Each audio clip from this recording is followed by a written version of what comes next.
Saludos de parte de todo el equipo de Adoración Viva y gracias por darnos el privilegio de compartir este mensaje contigo.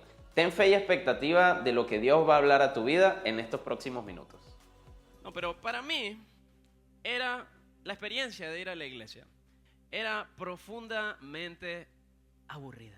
Yo no sé si a usted le ha pasado, no sé si como yo, usted también se crió en una familia cristiana y de niño y adolescente tenía que ir a la iglesia y era el día que tú menos esperabas en la semana. Llegaba el sábado en la noche y yo me dormía y yo decía, mañana hay que ir a la iglesia. ¿Qué para hacer temprano? Sabemos a qué hora entramos, pero no sabemos a qué hora salimos. Y esta experiencia, ¿verdad?, de ir a la iglesia y que fuese aburrido, tenía razones de ser válidas, ¿no? Tenía sus causas. Una de ellas era que los mensajes eran larguísimos. Y yo como un niño, ¿verdad?, con atención corta, ¿verdad?, yo ya después de los 15 minutos ya no sabía ni de qué estaban hablando.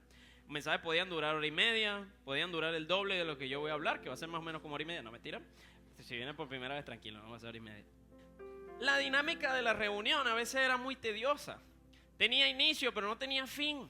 No sabías qué iba a pasar. Imagínate el día que llegaba bautizos. El día que había que presentar niños. El día que una hermana daba un testimonio. Dios mío, yo decía, vamos a salir de aquí como a las 8 de la noche. Reunión de miembros, reuniones de liderazgo, reuniones de todo tipo, 700 reuniones en la semana. Una salía más tarde que la otra. Y yo de niño, de verdad, me causaba demasiado aburrimiento y fastidio ir a la iglesia. Era tedioso y obviamente quizás por mi edad me costaba conectar también con los temas que tocaban, porque quizás no eran relevantes para mí en esa etapa de la vida. Y a veces pues eran mensajes sumamente bíblicos pero poco prácticos. Y entonces yo decía, bueno, muy bien saber que son los 4, los jinetes del apocalipsis, pero ¿cómo eso aplica a mi vida, amigo? ¿Cómo yo puedo salir de este problema y de esta depresión y de esta situación que estoy viviendo sabiendo que los 4 jinetes del apocalipsis son este y el otro, ¿no? Y una de las cosas que de todo eso, ¿verdad? Aquí entra Enrique. me causaba un poco más de fastidio eran los coritos. Hoy cantamos unos coritos. Disfrútelo, no vamos a cantar coritos seguidos.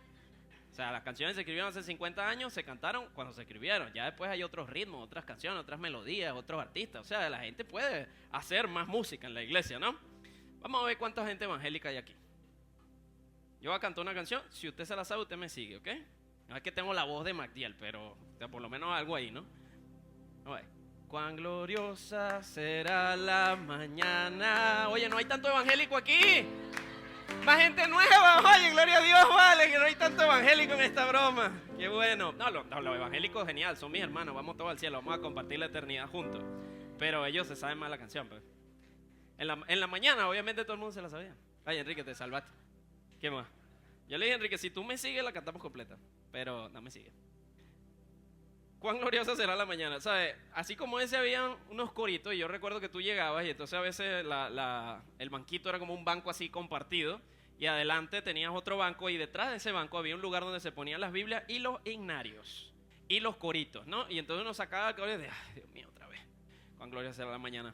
O sea, yo no tengo nada en contra de la canción es muy bonita, dice muchas cosas bonitas, pero el ritmo ya, uno que estaba acostumbrado a escuchar música alternativa, pop, rock, en ese momento uno dice, oye, queremos más unos ritmos distintos, ¿no?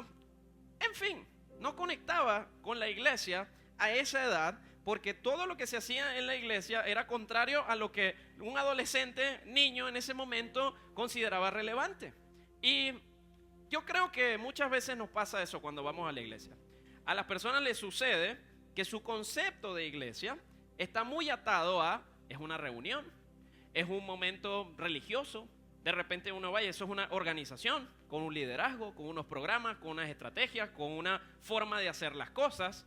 Y la gente ha desarrollado este concepto de iglesia que cuando van a un lugar comparan lo que ven, comparan lo que experimentan con ese concepto que tienen de iglesia. Y yo, estando más grande, me di cuenta que el problema no era necesariamente que ellos no hacían las cosas a mi manera, porque mi manera realmente quizás no era la manera correcta.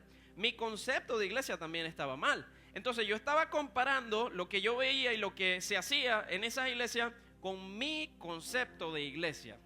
Y es una comparación injusta realmente. Porque ¿qué es realmente la iglesia? tenemos que partir de esa base, tener un buen concepto de qué es una iglesia, qué se hace en una iglesia, para qué sirve una iglesia. Y hoy que estamos cumpliendo 16 años como iglesia local, creo que es una buena oportunidad para reconectar con el concepto de qué es realmente la iglesia y qué hace realmente una iglesia. ¿Es la iglesia una reunión de domingo, por ejemplo? ¿Es la iglesia un edificio? ¿Es la iglesia una organización? ¿Es la iglesia un grupo de gente que se reúne una vez a la semana? ¿Qué es la iglesia realmente? Y en la Biblia, comenzando desde muy atrás en la historia, en Primera de Crónicas capítulo 22, David, el rey David en aquel momento, le da a su hijo Salomón las instrucciones para que edificara un templo para Dios. Y aquí comienza la idea de qué es la iglesia a tomar un poquito de forma, bíblicamente hablando, ¿no? Primera de Crónicas capítulo 22, versos 6 al 12 dice: luego David mandó a llamar a su hijo Salomón y le dio instrucciones para que edificara un templo para el Señor, Dios de Israel. Hijo mío, yo quería edificar un templo para honrar el nombre del Señor mi Dios, le dijo David. Pero el Señor me dijo: tú has matado a muchos hombres en las batallas que has peleado. Puesto que has derramado tanta sangre ante mis ojos, no serás tú el que edifique un templo para honrar mi nombre, pero tendrás un hijo, que será un hombre de paz. Les daré paz con sus enemigos de todas las tierras vecinas. Su nombre será Salomón, y durante su reinado yo le daré a Israel paz y tranquilidad. Es él quien edificará el templo para honrar mi nombre. Él será mi hijo y yo seré su padre. Además afirmaré el trono de su reino sobre Israel para siempre. Ahora, más adelante, un libro después, Primera de Crónicas, Segunda de Crónicas ahora, en el capítulo 2 ahora Salomón va a comenzar a construir el templo. Y miren lo que dice cuando va a comenzar a emprender esa obra, que obviamente no era una obra cualquiera. Versos 5 y 6 del capítulo 2 de Segunda de Crónicas. Este tendrá que ser un templo magnífico, porque nuestro Dios es más grande que todos los demás dioses. Pero en realidad, ¿quién puede edificarle un hogar digno de él? Ni siquiera los cielos más altos pueden contenerlo. ¿Quién soy yo para poder construirle un templo, excepto como lugar para quemarle sacrificio? Entonces, de acuerdo a la Biblia, la presencia de Dios estaba con el pueblo de Israel desde su salida de Egipto, y la presencia de Dios se manifestaba a través de un artefacto simbólico, que era el Arca del Pacto. Usted debe haber escuchado algo en la película de Indiana Jones, por lo menos debe haber escuchado algo de eso, ¿no? Esto es un artefacto que Dios mandó a diseñar, donde simbolizaba que Dios estaba sentado en su trono, y ese era el símbolo tangible de la presencia de Dios en medio del pueblo de Israel. Y el Arca del Pacto se encontraba en una estructura que era un tabernáculo, y eso era una tienda más o menos que se armaba desde cero y se desarmaba cuando el pueblo se movía del lugar. Entonces ellos llegaban a un sitio, armaban la tienda y Dios se movía y hay que moverse otra vez, desarmaban la tienda otra vez, volvían a armarla en el siguiente lugar, y la presencia de Dios estaba en medio de su pueblo en este lugar físico, ¿no? Durante el tiempo siguiente de la historia de Israel, entonces el Arca del Pacto fue movida a diferentes lugares, diferentes ciudades donde se asentaba el pueblo, hasta que llegó a la ciudad de Jerusalén, donde David le hace un hogar al Arca del Pacto, que simbolizaba la presencia de Dios. Y posteriormente Dios le dice a Salomón: ahora quiero que construyas un templo para mí. Y así es como la presencia de Dios ha habitado en medio de sus hijos hasta este momento de la historia. El templo que construyó Salomón en su momento era considerado una de las maravillas del mundo. Era majestuoso, la gente viajaba de diferentes lugares del mundo para visitar ese lugar. Le tomó 7 años a Salomón construir ese templo de acuerdo a las especificaciones de Dios. Pero el problema es que con el paso del tiempo, los seres humanos tenemos la tendencia de que adoramos más las cosas visibles que al Dios que habita en ellas. Tenemos esa tendencia. Y entonces hay muchas veces en la iglesia donde la gente adora las cosas incorrectas. La gente adora las estrategias. La gente adora los programas. La gente adora los edificios. La gente adora muchas veces al liderazgo, y totalmente mal eso. La gente adorando las cosas incorrectas, porque como seres humanos tenemos la tendencia de adorar lo que vemos. Pero lo más grande que la iglesia tiene y lo más grande que ese templo tenía no era la estructura, no era lo hecho de manos humanas, no era lo que habían edificado hombres y mujeres, no era de piedra y cemento. Lo más grande que había en el templo de Salomón era la presencia del Dios que inspiró su construcción. Pero muchas veces en la iglesia olvidamos eso y hacemos de muchas cosas nuestro objeto de adoración. Y entonces uno va a algunas iglesias y la tradición es el objeto de adoración. Nosotros hacemos las cosas así aquí, esta es nuestra manera. Eso de la batería, no, esa no es nuestra forma. Eso de esa guitarra, esas canciones, esos ritmos, esos programas, esas estrategias, todos esos materiales, no, eso no es lo de nosotros. A nosotros nos gusta la Reina Valera. Adorando la Biblia. Señor, la Reina Valera se escribió hace más de 64 años. Se puede sacar algo mejor. Se puede hacer algo mejor, se puede traducir mejor la Biblia. Yo creo que si la inteligencia artificial hoy te da respuestas existenciales en cuestión de segundos, podemos traducir mejor la Biblia. Creo. Pero hay gente que adora esas cosas. Nosotros leemos en la Reina Valera. Nosotros hablamos en lenguaje españoleto del año 1960, porque eso es lo de Dios. Eso es lo correcto. Eso es lo santo. Y santificamos cosas que no son santas, porque lo único santo que hay en las iglesias, querido amigo, es la presencia de Dios. Tú y yo estamos en un proceso de santificación. Y Dios es el único que realmente es grande dentro de nuestras iglesias. Nada está por encima de la presencia de Dios. Y lo más importante, lo que le da grandeza a los templos y a la iglesia, no son los hombres y mujeres. No son las tradiciones, ni siquiera es la Biblia.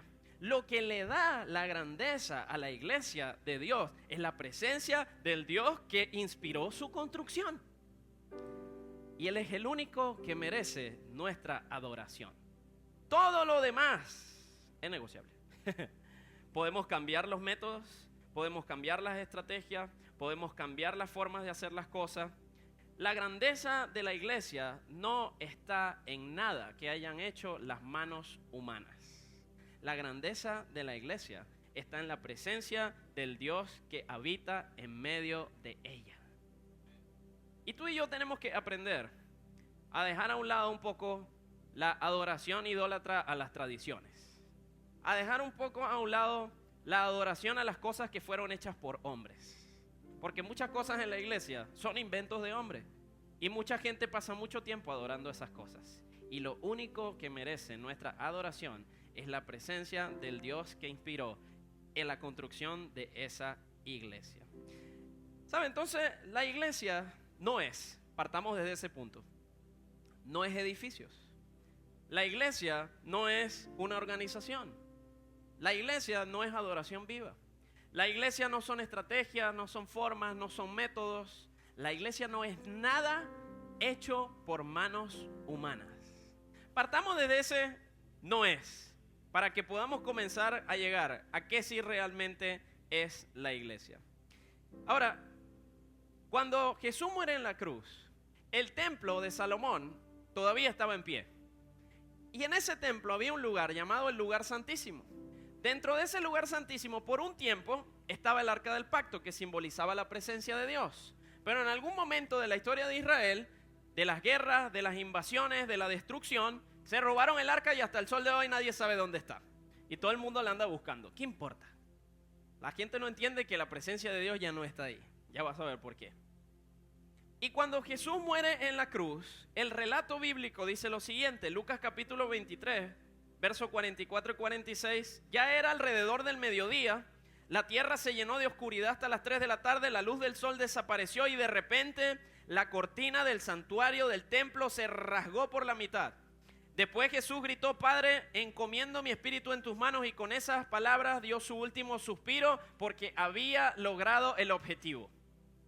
¿Qué significa que se rasgara esa cortina? Que la presencia de Dios ya no habitaba en ese templo. De hecho, desde hace mucho tiempo ya no estaba ahí. Pero los religiosos de la época seguían adorando un templo donde no estaba la presencia del Dios que inspiró su construcción. Porque así somos los seres humanos. Adoramos edificios, adoramos reglas impuestas por nosotros mismos, inventadas por nosotros mismos. Los mismos a quien Dios llamó y eligió como a su pueblo crucificaron a su Mesías. Porque adoraban la ley, porque adoraban las cosas incorrectas y se olvidaban que el único objeto de adoración en nuestras vidas tiene que ser el Dios que inspiró la construcción de esos templos. El Dios que inspiró la redacción de esa ley. Y estos hombres seguían adorando un templo donde no estaba la presencia de Dios. Terrible. Esta gente adorando cosas incorrectas. Los líderes religiosos de la época seguían tratando ese lugar como un lugar santo y la presencia de Dios ya no estaba ahí. Y cuando se rasga el velo, Jesús cambia la dinámica de la relación con Dios, con la humanidad. Porque de aquí en adelante se manda un mensaje contundente de Dios para nosotros. Mi presencia nunca más va a estar en cosas hechas por manos de hombre. Mi presencia estará de aquí en adelante en templos de carne y hueso. Yo vine a habitar en personas que van a formar parte de mi reino. Los templos quedaron en el pasado. Ahora los templos son de carne y hueso. Y mi presencia nunca más va a habitar en esos templos corruptos, construidos por manos humanas, hechos de piedra y cemento. Mi presencia ahora va a estar en templos de carne y hueso. ¿Saben? La presencia de Dios nunca más va a estar en un lugar físico. La presencia de Dios está hoy en este lugar porque hay personas que han abierto su corazón a Jesús y el Espíritu Santo de Dios habita en sus corazones. Y si ellos están aquí y yo estoy aquí, es porque la presencia de Dios entonces está con nosotros en este lugar. Cantamos: donde hay dos o tres, allí te vas a mover, porque sabemos que donde está su iglesia, allí está su presencia. No un auditorio, no un edificio, no unas sillas ni unos equipos de tecnología. Donde están los hombres y mujeres que han abierto su corazón a Jesús, allí está la presencia de Dios. No existen templos hoy día donde la presencia de Dios habite, porque los templos donde Dios está son templos de carne y hueso. ¿Sabes? Y esa era la desconexión que quizás yo experimentaba cuando estaba más joven y iba a la iglesia, porque la gente trataba las cosas de la iglesia como cosas santas. El altar, el ungido de Dios, el hombre de Dios. No, amigo. Lo santo en la iglesia es la presencia de Dios. Los edificios pueden cambiar. Las sillas pueden cambiar. Los métodos pueden cambiar. Las estrategias pueden cambiar. La ropa pueden cambiar. La música puede cambiar. Lo que no puede cambiar es que la presencia de Dios habite en medio de su gente, porque eso es lo que le da a la iglesia su grandeza. La grandeza de la iglesia no son los edificios, no son las estrategias. Es la presencia de Dios en sus hijos lo que hace de la iglesia de Jesús grande. ¿Qué tiene que ver todo esto con nuestro aniversario número 16? Quizás te puedas estar preguntando. Que nuestro concepto de iglesia tiene que cambiar. Porque quizás muchas veces entendemos que la iglesia es venir un domingo. Quizás entendemos que la iglesia es alfa. Quizás entendemos que la iglesia es un programa, una estrategia, un sistema, una estructura, una organización. Pero ¿sabe quién es la iglesia? Después de que Jesús rasgó el velo, tú y yo.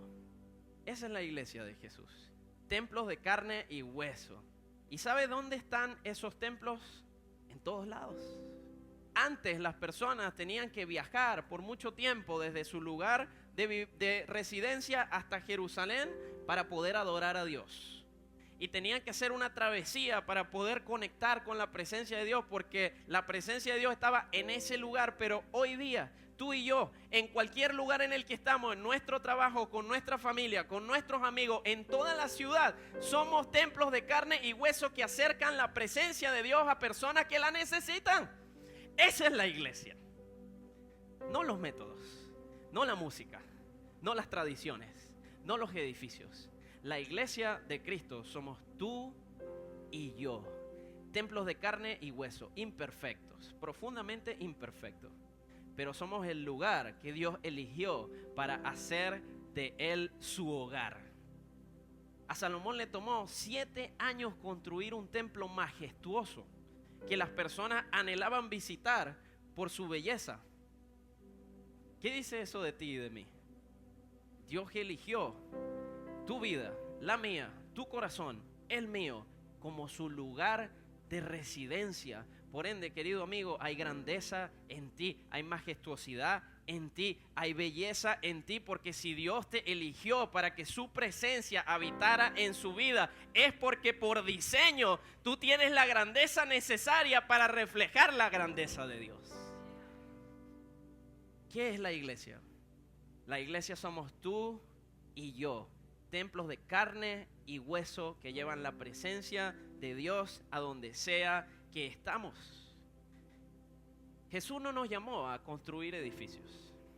Jesús no nos llamó a construir organizaciones. Jesús no nos llamó a desarrollar mejores métodos, mejores estrategias, a hacer mejor música. Jesús no nos llamó a ser ni siquiera eruditos de la Biblia. Jesús nos llamó a ser buenos templos. Templos que llevan la presencia de Dios donde sea que van, para que otros puedan conocer al Dios que tú y yo un día conocimos. De eso se trata la iglesia. Y por eso quizás yo en algún momento de mi adolescencia me sentía tan desconectado con lo que veía, porque en algún punto como seres humanos perdemos de vista que la iglesia somos las personas, no los edificios, no las organizaciones, no las estrategias. Y si algo yo como pastor trato de hacer, y fallo seguramente muchas veces, es siempre pensar más en las personas que en las estrategias. Siempre tratar de priorizar a las personas por encima de la organización. Porque lo más importante para Dios son las personas.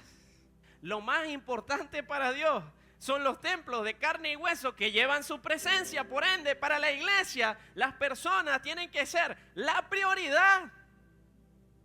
No son personas que llenan un asiento y ya. Son la prioridad para Dios. Y la iglesia son las personas que llevan la presencia de Dios en ellos y que pueden llevarla también allí afuera a quien más la necesita. Entonces Jesús rasgó el velo y eliminó la división que existía entre el ser humano y Dios, porque por medio de su sacrificio Él paga nuestros pecados, paga el precio necesario para que tú y yo podamos ser recipientes de esa presencia poderosa. Y Adoración Viva, hoy que celebramos nuestro año número 16, no es un edificio, amigo. No es esta reunión. No es ni siquiera una organización. Adoración Viva es cada persona que en esta casa ha aceptado y ha confesado a Jesús como su Señor y Salvador, porque el Espíritu de Dios ahora pasa a vivir en ellos. Y cuando tú y yo estamos en este lugar, y cuando tú y yo estamos en nuestros lugares de trabajo, y cuando tú y yo estamos en una reunión familiar, y cuando tú y yo estamos en la universidad, y cuando tú y yo estamos en el colegio, somos la iglesia en ese lugar. Llevamos la presencia de Dios a ese lugar. La iglesia es el conjunto de personas que han abierto su corazón a Jesús y Él ha depositado la presencia de Dios en ellos para que vayan y transmitan el mensaje que nos dio a todo lugar donde están. Eso es la iglesia. Eso es Adoración Viva. Eso es lo que celebramos el día de hoy, que Dios nos ha permitido crecer como comunidad para que más personas abran su corazón a Jesús, reciban su presencia y puedan llevarla a todo lugar de esta ciudad.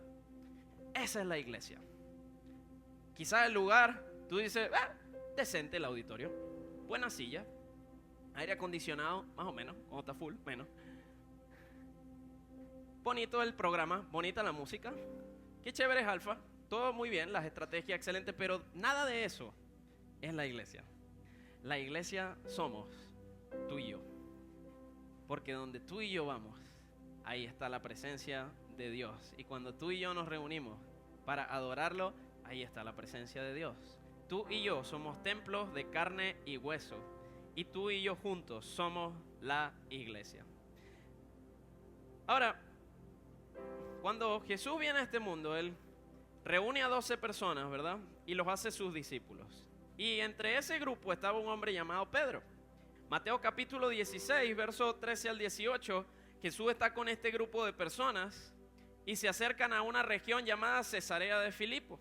Dice en el verso 13, les preguntó a sus discípulos, ¿quién dice la gente que es el Hijo del Hombre? Bueno, contestaron, algunos dicen Juan el Bautista, otros dicen Elías, otros dicen Jeremías o algún otro profeta. Entonces les preguntó, ¿y ustedes? ¿Quién dicen que soy? Y Simón Pedro le dice, tú eres el Mesías, el Hijo del Dios viviente. Y Jesús le responde, bendito eres Simón, hijo de Juan, porque mi Padre que está en el cielo te lo ha revelado. No lo aprendiste de ningún ser humano. Ahora te digo que tú eres Pedro, que en griego es Petros, que significa una roca pequeña. Y sobre esta roca, que en griego es Petras, y significa roca grande, edificaré mi iglesia y el poder de la muerte no la conquistará. Ahora yo quiero que entiendas el contexto de esto. Jesús viaja con los discípulos a un lugar donde habían templos paganos. Y en esos templos paganos habían sido construidos por hombres de carne y hueso.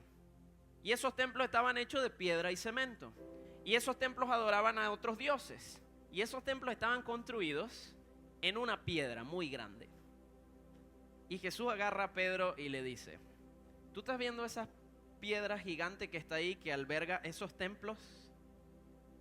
Tú eres una piedra pequeña, pero yo voy a hacerte una roca grande, sobre la cual voy a edificar mi iglesia. Y esos templos hechos de manos humanas nunca albergarán mi presencia. Mi presencia va a estar contigo. Tú eres la roca sobre la cual yo voy a edificar esta iglesia, templo de carne y hueso. Y eso mismo que Jesús dijo de Pedro, lo dice de ti también. Tú eres una roca pequeña, quizás. Quizás sientes que no eres digno realmente de tener la presencia de Dios, quizás por tu pasado, tus malas decisiones, quizás porque no eres el más de iglesia, quizás por la familia en que naciste, quizás por las cosas que has vivido. Dice, Berro, yo no creo ser muy digno de llevar la presencia de Dios, pero Él te ha elegido. Y lo mismo que Jesús dice de Pedro, lo dice de cada hijo de Dios. Sobre esta piedra pequeña voy a edificar mi iglesia y será una roca grande y firme sobre la cual mi reino va a ser edificado. Templo de carne y hueso es lo que Jesús vino a levantar. Personas que llevan su presencia a todo lugar de esta ciudad. Personas que edifican su reino en todo lugar donde están. Así como lo dijo de Pedro, querido amigo, amiga, lo dice de ti hoy también. Jesús te ha dado a ti su presencia, para que donde sea que tú vayas, seas la roca sobre la cual se edifica su reino. Templo de carne y hueso. Entonces, ¿de dónde proviene la grandeza de la iglesia? La grandeza de la iglesia no proviene de seres humanos. La grandeza de la iglesia proviene de la grandeza de su Dios. Y la grandeza de tu vida no proviene de tus capacidades. La grandeza de tu vida no proviene de tus dones, ni de tus talentos, ni de tu intelecto.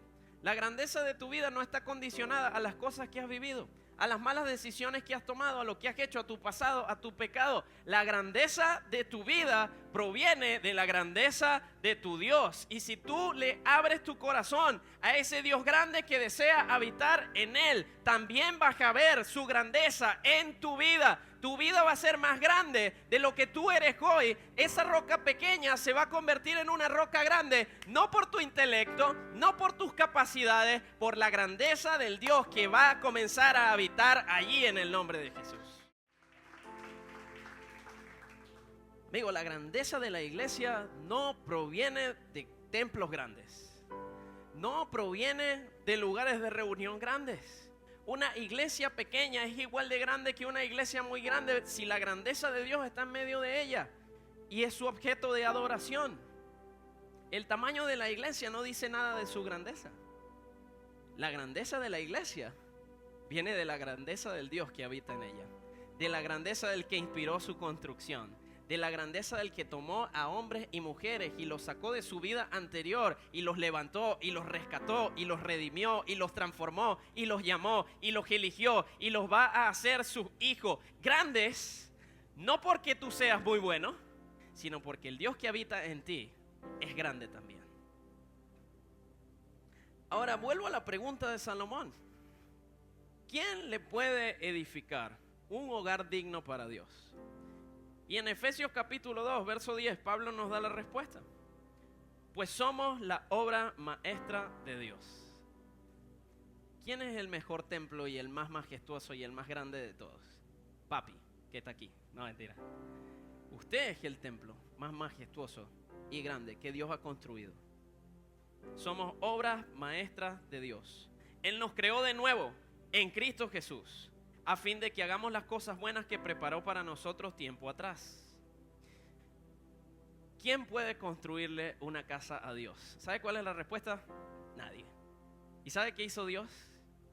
Yo voy a edificar mi propia casa, pero esa casa no va a ser de piedra y de cemento. Esa casa va a ser de carne y hueso. Y desde antes de la creación del mundo, Dios había diseñado tu vida y la mía para ser el templo de su presencia. Templos de carne y hueso. Y lo que la historia nos enseña es que ningún templo hecho por manos humanas puede contener y albergar la presencia de Dios.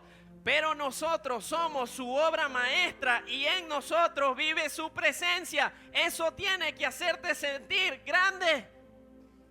La gente viajaba a ver el templo de Salomón y decía, qué grande, qué majestuoso, qué bello. Y tú eres la obra maestra de Dios. Eres lo mejor que Él ha hecho. Y salió de sus propias manos.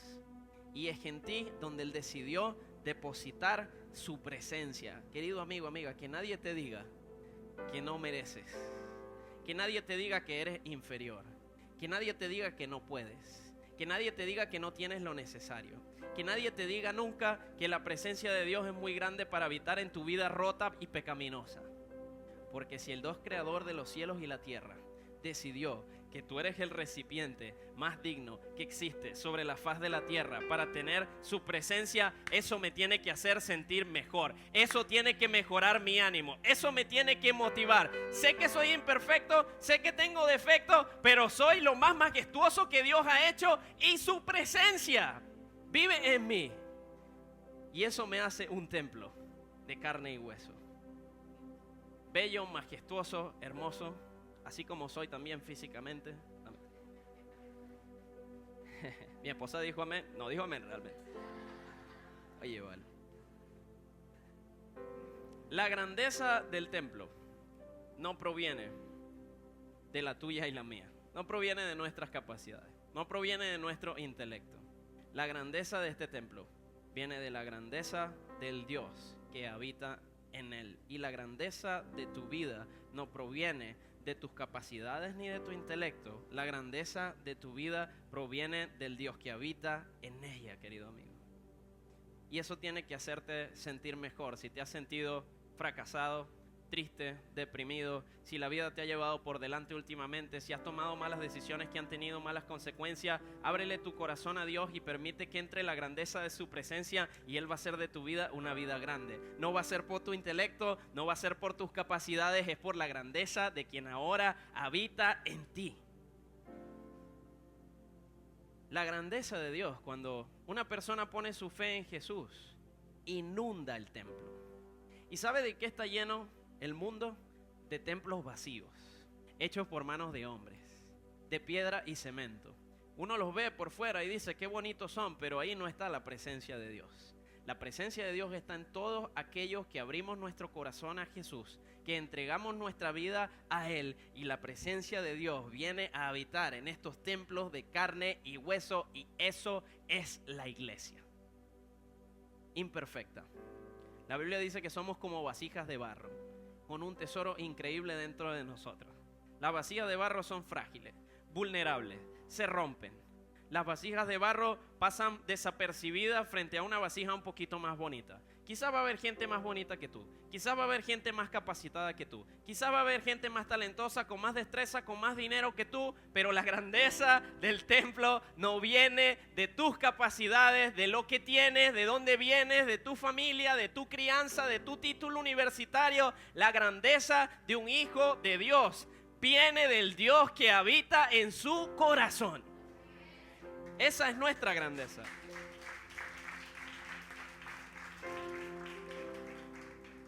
Y este es mi llamado para nuestra iglesia, hoy que estamos celebrando nuestro año número 16. Si tú y yo somos un templo de carne y hueso que tiene la presencia de Dios consigo, donde sea que tú estés, procura acercar a otros a su presencia. Procura que otros puedan ver la presencia del Dios que inspiró los cambios, la transformación, la redención, todo lo que Él ha hecho en tu vida. Procura que otros lo conozcan también. Procura que otros se acerquen a eso también.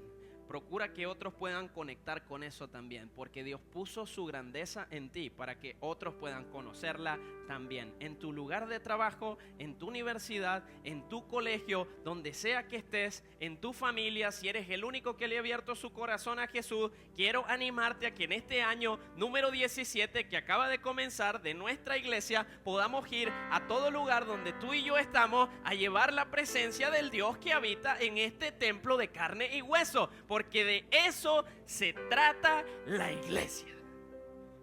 Esa es nuestra esencia. Esa es nuestra misión.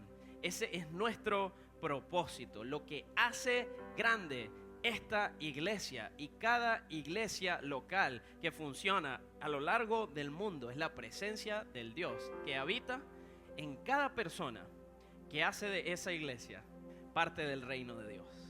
En cada hijo de Dios. En cada persona que ha decidido abrir su corazón a Jesús.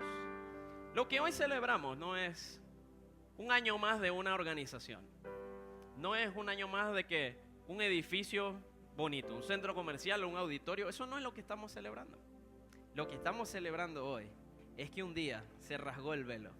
Y que ese día la presencia de Dios vino a habitar en el corazón de cada uno de los que pone su fe en Jesús. Y de que Él va a seguir construyendo su reino como lo ha hecho por 16 años a través de esta iglesia local, siempre que estos templos de carne y hueso tengan la disposición de transmitir el mensaje y la presencia que habita en nosotros. Esa es nuestra misión en este año 17.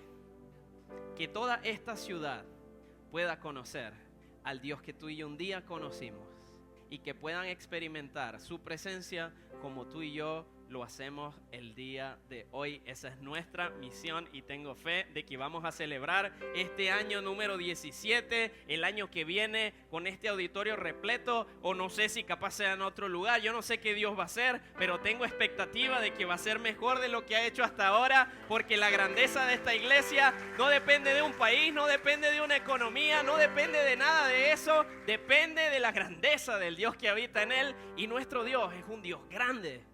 En el nombre de Jesús. Vamos a ponernos de pie y vamos a orar. Si este mensaje fue de bendición para ti, recuerda que el primer y más importante paso para crecer en tu fe es entregarle tu vida a Jesús. Igualmente, si algo llamó tu atención en especial a lo largo del mensaje, déjanos un comentario para saberlo. Esperamos verte muy pronto por nuestro canal. Puedes suscribirte si quieres estar al tanto y recibir notificaciones cuando subimos nuevo contenido. Y si fue de bendición para ti, compártelo con otras personas para que puedan escucharlo también. Nos vemos muy pronto.